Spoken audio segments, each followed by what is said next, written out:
Bismillahirrahmanirrahim. Hey, hello, welcome back to my channel Chemistry Zone. Today we are discussing the quantum theory and Bohr atomic model. As in previous video we discussed the structure of atom, how scientists contribute their efforts in the invention of atomic structure. Let's just check out how Bohr atomic model is acceptable for today theories, and how quantum theory is related to the Bohr atomic model, and how physics laws are applied in the atomic structure. Before starting this video, please subscribe my channel for new updates. So let's get started. How quantum theory and Bohr atomic model are related. At the very first, Rutherford model laid down what was the Rutherford model. Rutherford model was in the experiment in which he proposed the structure of atom, the invention of protons and nucleus, and how electrons revolve around the nucleus. So Rutherford model laid down the foundation of model picture of the atom. He perfectly explained how atomic model is proposed or how it works. However, it did not tell anything as to the position of electrons and how they were arranged around the nucleus. However, this was the failure of Rutherford model, or limitation. We can say that it was the drawback or limitation of Rutherford model, that he cannot explain how, this is the nucleus of atom and this is the electron, this is the revolving electron revolve around the nucleus, how these nucleus how these electrons are arranged in the orbit, and how they move or revolve around the nucleus, and what was their position in the atomic structure. It was not clearly explained by Rutherford. So this was the question mark on the work of Rutherford model. And after or later in 1913, the Bohr worked on this question mark, or this question, that how the electrons are arranged in the atomic structure and how it work as a atomic model.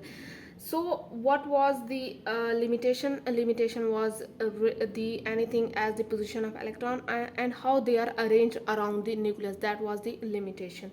So Rutherford recognized that electrons were revolving around the nucleus. As I say that in Rutherford atomic structure, he proposed that the electrons were revolving around the nucleus in their orbit, which has a specific energy. Every orbit has a specific energy. So, but according to classical law of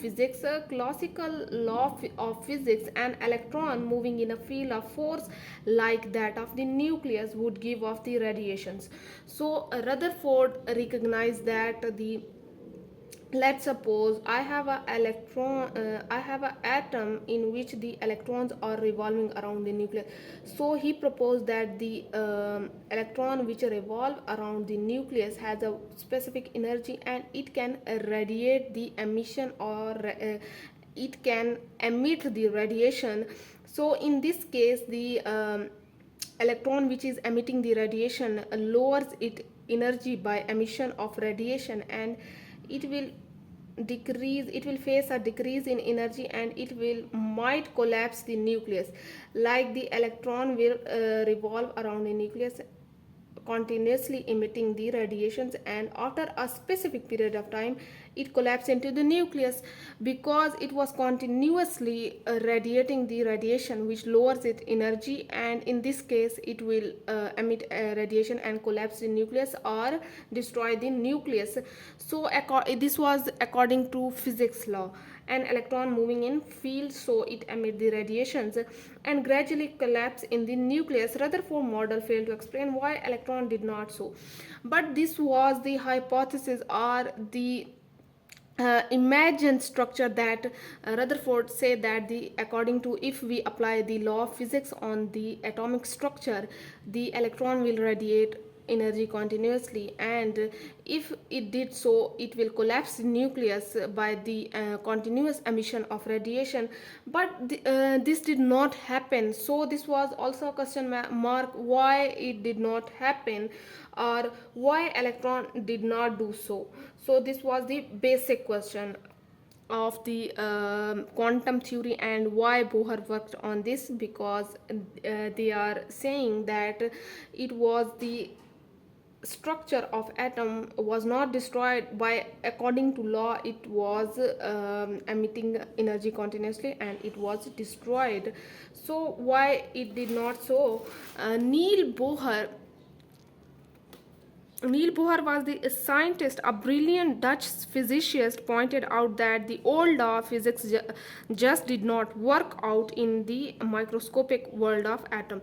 So Niels Bohr cleared that what Rutherford was thinking, that according to the law of physics, the electron moving in orbit will destroy the nucleus in the end. But this was not true, because Niels Bohr cleared that this old law of physics did not really work in the microscopic level or in the microscopic world of atom or atomic structure world. He closely studied the behavior of an electron, radiation and atomic structure spectra. So he did study on closely or very deep study. He did very deep study in the behavior of electrons, how electrons behave, how they revolve, how they work out in the atomic structure, their radiations, how they emit radiations or absorb energy when jump from one orbit to another orbit, and the atomic spectra, how they did give us the atomic spectra or spectrum, line spectrum, continuous spectrum. These are the types of spectrum. So how did they give us the atomic spectrum? In 1930, Bohr proposed a new model of atom based on the modern quantum theory of energy. So in 1930, he proposed a very clear model of atom based on the all the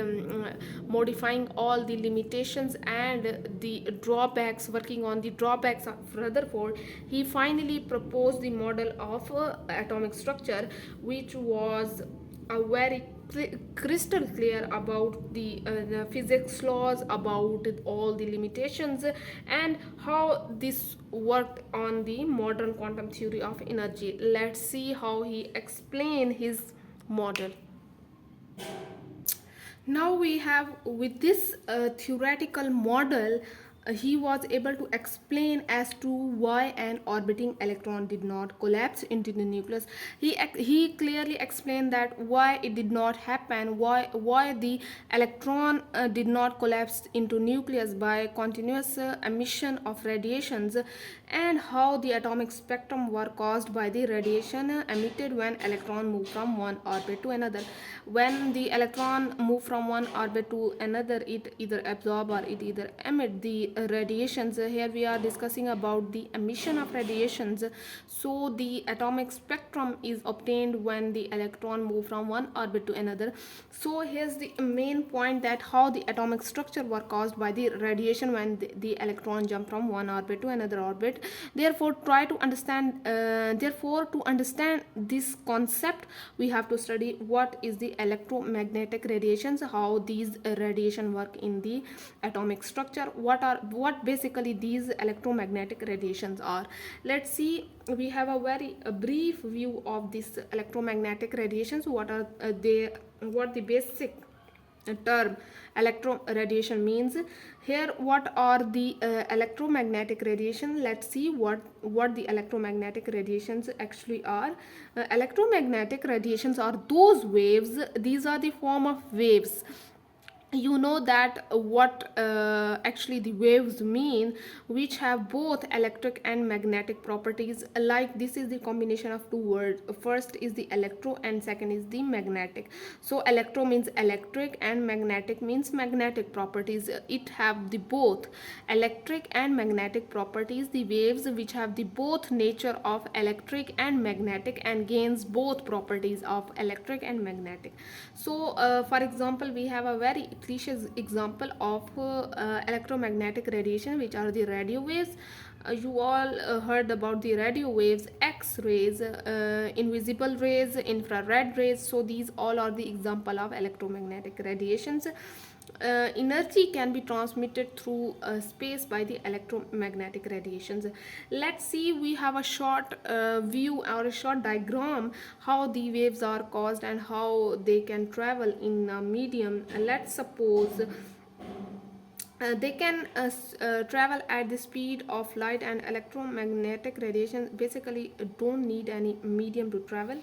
So if we are talking about any medium, like we have a sound waves or we have a water waves in a pond, let's suppose you threw a pebble in the pond and it caused the waves, so it does need medium for their travelings. Let's suppose if we are talking about the x-rays, invisible infrared rays, and we can say that they travel at the speed of light, they have a really high frequency. We have, let's suppose here we have a vibrating source which cause the vibration, so it is the wave which is caused by the vibrating source. Here the maximum amplitude or maximum point is called crest. Here's the lowest one or lowest point is called trough, and here's the distance between one crust to another crust is called wavelength. So it can travel in this form, and this is the energy. So this is the very short view of how electromagnetic radiations or how waves are produced, how electromagnetic radiations travel in a right angle to their vibrating source or the source which caused them. So guys, these are the characteristics of waves, how waves have a characteristic that affect the atomic structure, or radiations, how they are related to atomic structure. There is some characteristic of waves, that are the four basic characteristic which involves the study of waves, how the waves can travel in a medium or how they have a basic structure. So let's see what are these four basic characteristics, not structure, characteristic. Let's see, we have the very first, wavelength. What is the wavelength? Wavelength is defined as the distance between two successive crust and trough of the waves. This is the two crust and this is the two trough. The distance between these two successive trough and successive crust is called lambda, means wavelength. This is denoted by the Greek letter, that is lambda, which is written as this. Okay, now we have a unit is centimeter. It is also expressed in meter, angstrom, nanometer. So these are the unit conversion, like 1 angstrom is equals to 10 raised to power minus 8 centimeter. It is also 1 angstrom is also equals to 10 raised to power minus 10 meter, or 1 centimeter is equals to 10 raised to power 8 angstrom, or 1 meter is equals to 10 raised to power 10 angstrom. 1 nanometer is equals to 10 raised to power minus 9 meter. These all the units are used in numericals or mathematical expression in which we use all these units. So we have the second basic thing, that is frequency, the number of waves which pass a given point in 1 second. Let's suppose I have a 1 point and the number of waves which pass through this point in 1 second, how many times it passed through this point, so it is called its frequency of waves, denoted by the letter nu, means this is written as in italic form like this, so like this. Okay, and express in hertz. You all know that the frequency is always expressed in the hertz. Wave of the high frequency have the shorter wavelength. We all know that if you have a shorter wavelength of waves or of any radiation, it means it has higher frequency, shorter wavelength, this is higher frequency, and like this we have the short wavelength, means higher frequency. If we have the long wavelength, it means it has the lower frequency and higher or longer wavelength. This is the anti-proportional or inversely proportional. Higher frequency shorter waves, and if shorter frequency or low frequency longer waves. Okay, now we have the third one, which is the speed. How the speed affects, or how it is defined in the characteristic of waves. The speed or velocity of a wave is the distance through which the particular waves travel in 1 second. And they say that if you say that the velocity, or if you say that the speed of a wave is actual distance through which which a particular wave travel in 1 second. Okay, now it is denoted by the c and also expressed in centimeter per second. So it is a centimeter per second, in per second, how distance, how much wave travel a distance is expressed as speed or its velocity. So we have a relation here that used in many numericals. Later we can discuss about numericals, we can solve. So we can use this formula that c represent the speed, we represent the velocity, and also this is the wavelengths. Okay, now velocity means that the frequency, and this is the speed. Wave number, the fourth one is wave number. It is the reciprocal of wavelength and given. Reciprocals means it is the inverse of wavelength. If we can inverse the wavelength, we can simply say that it's the wave number. So it is represented by the nu bar. This sign, the line that is drawn on the above the v, or this italic v, it is the wave number, or represented as a bar, nu bar. So its the formula is very basic and very simple, that is the inverse of wavelength. The wave number of wavelength per unit of length covered, its unit. So here's the unit of wavelength, that is per centimeter, or per meter, we can say that per meter. Okay, now these are the four characteristics. I hope so guys you understand this video and this informative terms. In the next video we can discuss about the two numericals, about these wavelength, frequency, how these are derived by the given data. So wait for the next video. If you have any doubt in this video, please comment in the comment section. Let me know how much you gain from this video. Have a nice day.